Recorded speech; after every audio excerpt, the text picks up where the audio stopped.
Welcome back, you guys. This is Mark with NCEngravers, and today we have a TP9 SF Elite S model slide here. Now, I want to briefly talk to you guys a little bit about the work that we're going to be performing, but most importantly, it's a new design. It's going to be an opportunity for us to process a piece of art that we haven't done before, and there's a lot of you guys out there that have continuously been requesting this design, and we've been putting it off. So it's one of those ideas that finally it's surfaced, and it's going to be available on the webpage. Awesome opportunity to do something new on your Canik. If you already have had work done with one of our other designs, you can add something else to your lineup. Guys, let's talk about that here briefly. So we had an individual on Instagram reach out to us, and this guy runs what I would consider to be a fairly large community-driven Canik group. Instagram, Facebook, of course, there's a lot of other places online that we do see a lot of Canik people reside in, and this guy kind of manages once again, a fairly large group of people. And the idea was that, reached out to us, hey, want to give you some freedom, I've got a budget, do your thing, what are you thinking? And that kind of just led to, well, what model slide do you have and how far do you want to take it, right? So with that being said, I wanted to do something that wasn't over the top. I didn't want to create something that is such a one-off that people can't afford it. Sometimes we get into laser cut builds, we get into some of the other things, and we do one and I go, wow, that was a headache, we're not going to do any more of those. And I really didn't want to do that. I wanted to do something that, once again, continuously has been surfacing to the top of when are you guys going to do it? Are you guys going to do it? So I wanted to kind of do a design that we all like and enjoy, and we all can kind of afford because it's not crazy expensive and the turnaround time is rather quick. With that being said, we're going to be doing the Hive design on this Canik here today. Now, one of the other things to take into consideration and to understand a little bit more about the Hive design is it's usually a growing design. So what that means is some of the services that you see here today are going to be available, but of course sometimes we do see additional work, barrel work. There may be some other laser work that can be added and or applied to a pattern that we aren't seeing here today. And we're going to kind of discuss those maybe here towards the end of the video, some of the other features and options that you may have that we didn't do. So what we're going to do here today is we're going to run the top Hive here. So we're going to open this up, okay? We are going to be adding a optic cut to the rear of the slide. Now this optic cut would be for the micro, so that's going to sit to the rear. We're going to be removing the rear dovetail, and that's going to be a 407, 507, Romeo 0, Swamp Fox Sentinel, RMSC. It's going to be that socket that fits all of those optics. So it's a nice choice. We are going to be able to keep the rear iron sight on the gun because there is one built into the optic, as you can see here. And we're also going to have a little bit of weight reduction because we're going to take the other one off and it aligns with the front. So it's a really nice combination. We do have a dedicated build video on that and why and how that service is offered in that configuration. So if you want to watch that, that is another YouTube video that's out there. Guys, so that's kind of the idea. Optic, we're going to do a Hive on the front. Keep in mind, I've got a lot of freedom when it comes to, do I want to add something? Do I want to do a specific color or a pattern design? So I've got a lot of options that I can adjust as we go. This individual really is pretty open-minded as far as what are we going to do and how are we going to do it. Just do your thing. So that's really cool. So if you guys see something at the end, we will discuss it. We'll talk about those changes that maybe we didn't have at the beginning or we didn't discuss right now, right? So as we get a little further into this, we may find ourselves doing some additional work that was not discussed. Let's talk about some of the other pieces to this puzzle. We have a mag extension. Obviously, this is going to get color matched to the slide, and I don't know what that's going to be quite yet. We may also find us doing some laser work on the flat sides of this extension. This looks like a TF, okay, so that's kind of point that out. We've got a back strap that's one of the knurled TFs. These I think are like copper or brass. They're pretty heavy, so maybe they're brass. One of you guys can point that out for me. I'm not sure. We've had these a handful of times, but I've never ordered one, so I haven't really looked at the spec sheet of materials. We also have a little magwell here. I don't see a brand on this one, so that's something to point out as well. I'm sure one of you guys will point that out. We can also tell one of the things that we're going to have to make a change on is when you have this guy, and of course we don't have a frame here, when this guy's on the frame and this is slipped up in here, this screw ends up hitting the bottom of this. So we're going to try to do a correction on this, so when this goes back together, they just don't beat each other to death. So that's kind of one of the changes we're going to make. And then last but not least, we have a mag release with a little bit of a knurled end on this end, right? So that's going to be kind of cool as well.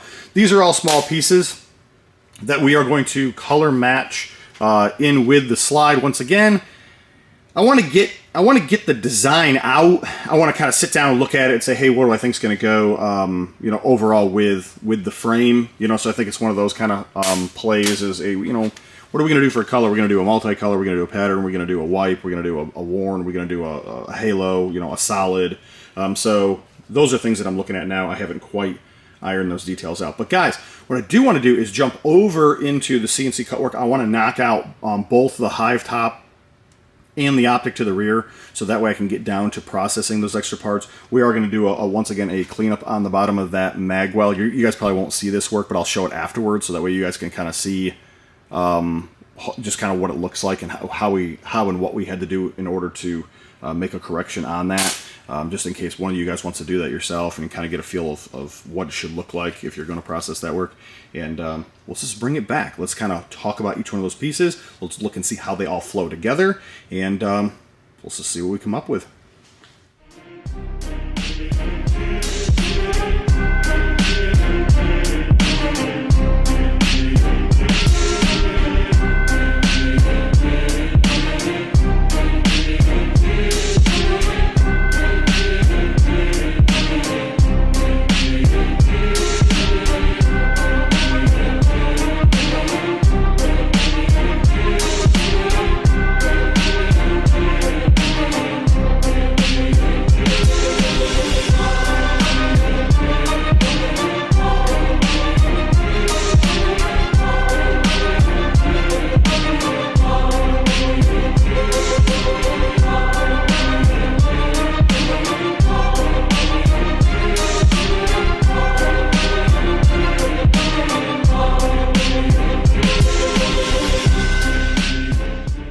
Alright guys, let's take a look and see exactly how the design work came out now that we've gone through the cut process and we've gone ahead and added the coloring back to the slide. Let's talk about that just briefly.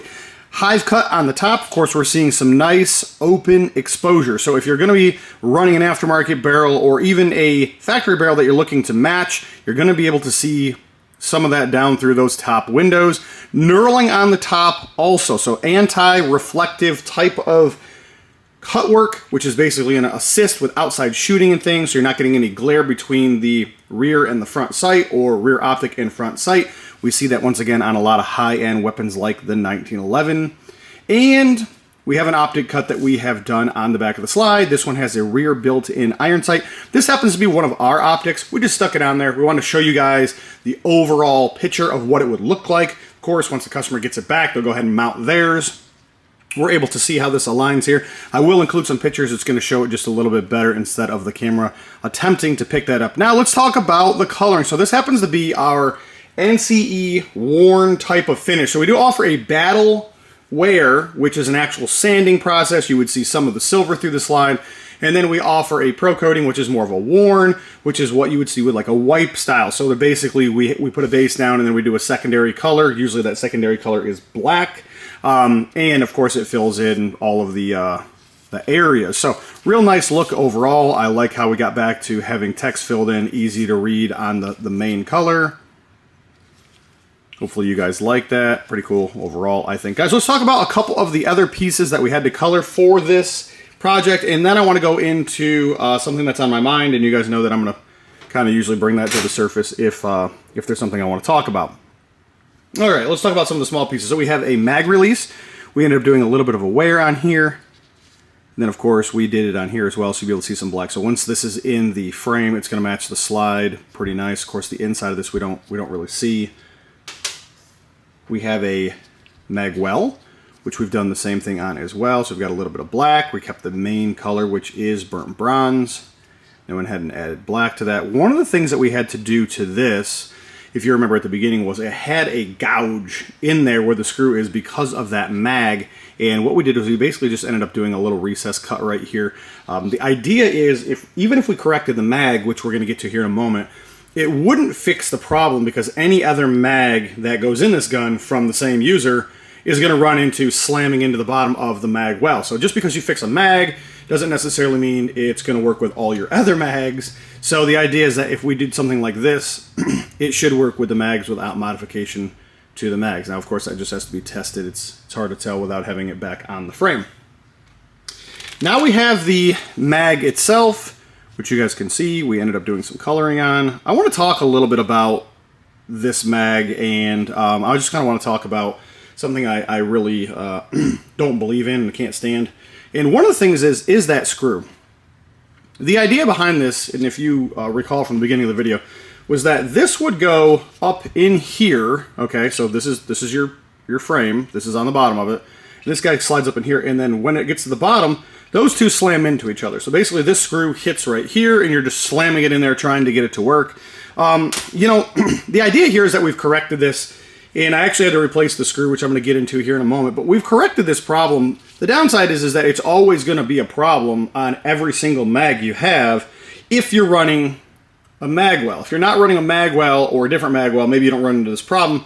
I know that this is a TF. I don't know who makes this. I don't know who makes, you know, the release. Maybe some of them are factory parts, or they're made through Canik. Maybe they've got a part. I know that there is a very large community when it comes to the Canik industry, and there's a lot of people that, you know, mix and match parts, and they can probably give a better detailed description of each one of those parts than I can, because they're kind of living that world and I don't. One of the things I want to say is this is the original screw that comes with it, or came with it to me. Let's see if I can get you guys this better with two hands. This is the screw that came to me that was holding the mag extension on. And maybe, once again, maybe it's the factory screw, maybe it's not the factory screw. I had some issues with finding the correct Allen head with it, and trust me, I have a lot of Allen keys here just because of how many projects we work on. So I had an issue finding one that would fit it correctly to tighten down, to take it off. It just wasn't a good fit. And then you put it in, and it sticks up the top side, and it slams into the bottom of that, right? So the idea here is it's just a really poor design. I mean, and I mean that in no disrespectful term to this company, but, you know, they could have just done a plunger that would have went in from the bottom side up, right, where it just sticks out the hole. It's like a stepped plunger where it doesn't fall all the way through. And then they could have just had this guy, shorter, that pushed up against the bottom of that pushed it out of the hole, right? But not like overly pushed it out of the hole. As you guys can see, I had to cut this down, and I had to cut this down, right? And then I ended up going with a Phillips because it's way easier to get in and out, and of course it can be replaced later with anything because we didn't modify the threads. But the point being made is that it's just a really poor design. Now, once again, I don't know what the industry is. I don't know if there's one manufacturer, there's 200 manufacturers of mag extensions, so we're limited, or we've got lots of options. I don't know what the industry is. Maybe this is your only option. Once again, if this is your only option, they need to change this because it's a really, really piss poor design. I've never even seen one like that. You know, even on some of the companies that I just can't stand and don't like, they've all got a plunger, or the screw goes in from this side, so that way when it's tightened all the way down, only the head of the screw sticks up, you know what I mean, and then the bottom would dead end inside of here. I've seen them, you know, 100 different ways. But when it comes to putting the screw in the bottom of that and slamming into the bottom of your mag well, it just seems like either there's a mismatch of two parts, or it was just a really bad idea to begin with, right? And obviously it's a bad idea to begin with because even I had to take a secondary screw and cut it down exactly the right length so it wasn't protruding any further to slam into that guy, but to still hold this in, right? So anyhow, that's my gripe of the video. I'm not saying it's a bad product, not saying it doesn't work. That's not what I'm saying. What I'm saying is the mounting feature of this is really piss poor, and it should be changed, especially if they are the only company out there on the market. They should be capitalizing on it and owning the world. If they're not the only one on the market, then you might want to look elsewhere. I guess that's the best way to say that. Guys, as far as the work goes, you know, real happy with the way that it came out. One of the things I do want to touch base with is the rear iron sight. So when we take these guys off, right, because we put an optic on, this just gets put back in your optic box, or we'll bag this and send this back. We don't keep any of the customer parts. So if you're curious about the rear sight, that will go back to you. If you happen to have new sights, you got a new front sight, you've got a new rear sight because you're just an optic ready model, we'll put those in for you. We'll bag your original ones and we'll send them back. So that's not a big deal. Put those in there, we'll take care of that. Guys, if you're curious about the optic, and I know some of you guys are like, why don't you cut that in front of the rear? What's the deal with that? We do have a dedicated TP9 video.